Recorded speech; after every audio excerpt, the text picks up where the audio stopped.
Kurdi, bangsa Muslim pejuang, masih tertindas dan tidak punya negara.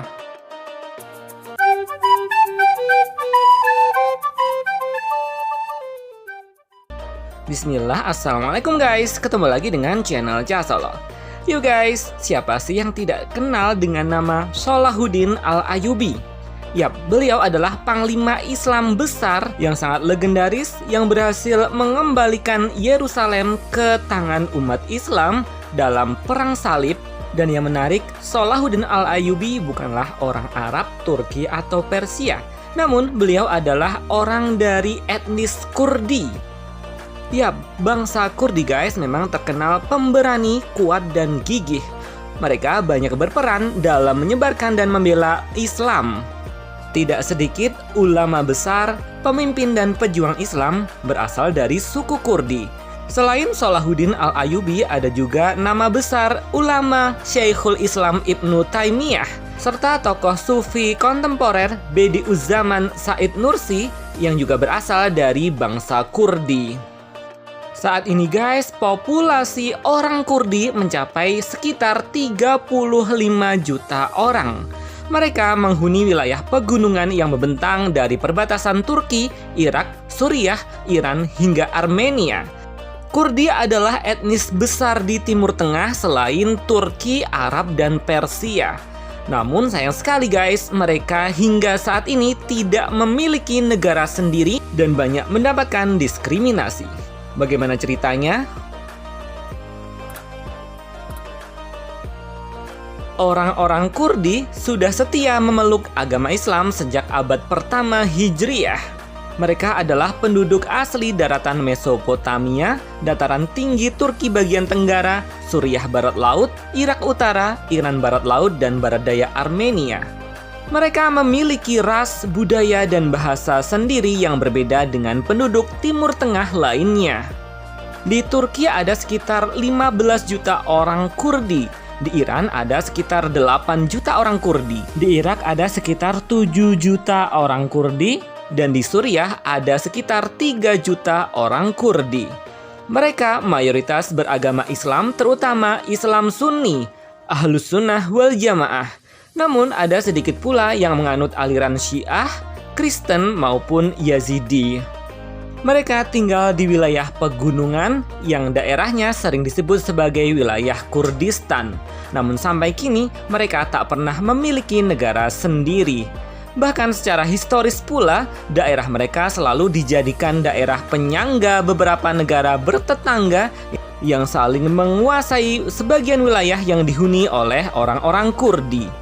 Dahulu, Kurdi dijadikan daerah penyangga antara Persia dan Romawi Timur pada zaman sebelum Islam, dan setelah zaman Islam, mereka menjadi daerah penyangga antara Kesultanan Turki Utsmani dan Kesultanan Safawiyah Syiah Iran.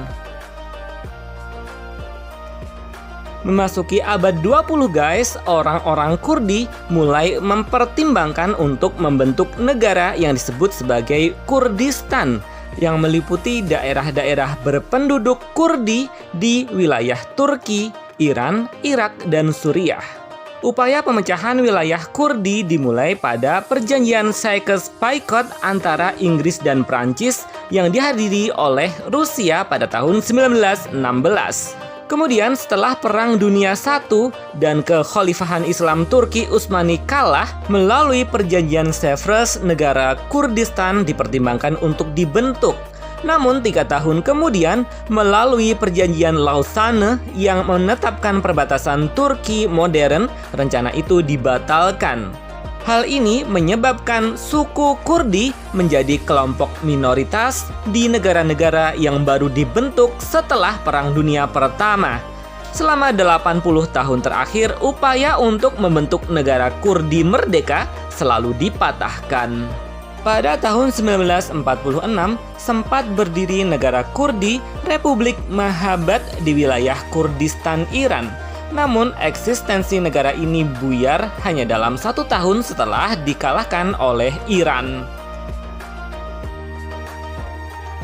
Di awal masa berdirinya negara Turki modern, orang-orang Kurdi di Turki mulai tertindas. Pendiri Turki modern, Mustafa Kemal Atatürk misalnya, menolak mengakui keberadaan bangsa Kurdi di Turki serta melarang bahasa Kurdi diajarkan di sekolah-sekolah di Turki. Kemal Atatürk menolak menyebut nama Kurdi dan menamai bangsa Kurdi di Turki sebagai bangsa Turki pegunungan. Pada tahun 1978, orang-orang Kurdi di Turki mendirikan PKK, Partai Pekerja Kurdi yang berhaluan Marxis. Gerakan yang dipimpin oleh Abdullah Öcalan ini guys terus memberontak kepada pemerintahan Turki sekuler. Namun usaha mereka memerdekakan wilayah Kurdistan Turki selalu dilawan oleh pemerintah Turki. Meskipun Partai Pekerja Kurdi selalu diperangi dan budaya Kurdi belum juga diakui, namun pada masa pemerintahan Erdogan, pemerintahan Turki secara serius terus membangun wilayah-wilayah Kurdistan Turki. Akibatnya, Recep Tayyip Erdogan dan partai politiknya selalu memenangkan pemilu di wilayah Kurdistan Turki. Di negara Irak, bangsa Kurdi terutamanya mengalami tekanan semasa kepemimpinan Saddam Hussein yang sangat terobsesi dengan nasionalisme Arab. Pemerintahan Saddam Hussein berusaha menghapus etnis Kurdi dengan cara pemaksaan asimilasi etnis Kurdi ke Arabisasi. Pada tahun 1986 hingga 1889, pemerintahan Saddam Hussein berupaya melakukan genosida terhadap etnis Kurdi di Irak Utara yang mengakibatkan hampir 180.000 orang Kurdi wafat. Setelah Saddam Hussein jatuh dan tidak menjadi presiden Irak lagi, orang-orang Kurdi di Turki mendapatkan otonomi yang lebih luas. Bahkan salah seorang putra terbaik Kurdi, Jalal Talabani, berhasil menjadi presiden Irak pada tahun 2005 hingga 2014. Melalui referendum pada tahun 2017, orang-orang Kurdi berusaha memerdekakan diri di Irak Utara.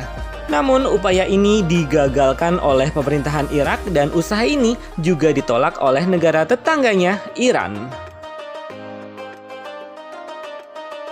Di negara Iran era modern, orang-orang Kurdi juga mengalami hal yang tidak menyenangkan. Sempat mendirikan negara Kurdi, yakni Republik Mahabad pada tahun 1946, namun negeri ini hanya bertahan setahun dan dibubarkan oleh pemerintahan Iran. Laporan Amnesty International pada tahun 2008 menyatakan bahwa etnis Kurdi telah menjadi target tertentu oleh pemerintahan Iran. Hak-hak sosial, politik, dan budaya mereka ditekan oleh pemerintahan Iran. Banyak laporan yang mengidentifikasi pelanggaran yang dilakukan oleh pemerintahan Iran terhadap orang-orang Kurdi. Di Suriah modern, etnis Kurdi yang mencapai hampir 10% penduduk juga mengalami hal yang tidak mengenakan. Mereka telah lama ditekan dan tidak diberi hak-hak sipil. Sekitar 300.000 orang etnis Kurdi tidak diakui kewarganegaraannya sejak tahun 60-an. Pemerintahan sosialis Suriah berusaha mengarabkan wilayah-wilayah Kurdi.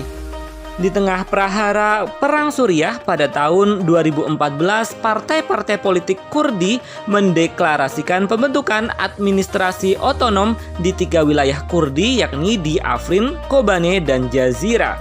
Tahun 2016, mereka mengumumkan pembentukan sistem federal yang meliputi area Arab dan Turki. Namun, deklarasi ini ditolak oleh pemerintahan Suriah, pemberontak Suriah, Turki, dan Amerika Serikat. Orang-orang Kurdi sebenarnya tidak berupaya mencapai kemerdekaan Kurdi, tetapi mereka berusaha untuk memasukkan jaminan hukum bagi hak-hak orang Kurdi serta mengusahakan pengakuan otonomi mereka.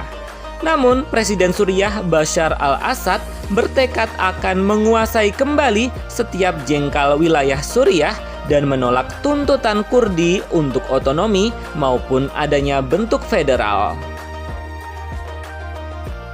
Yap guys, bangsa Kurdi telah melahirkan sosok seperti Salahuddin al-Ayyubi Ibnu Taimiyah dan Said Nursi.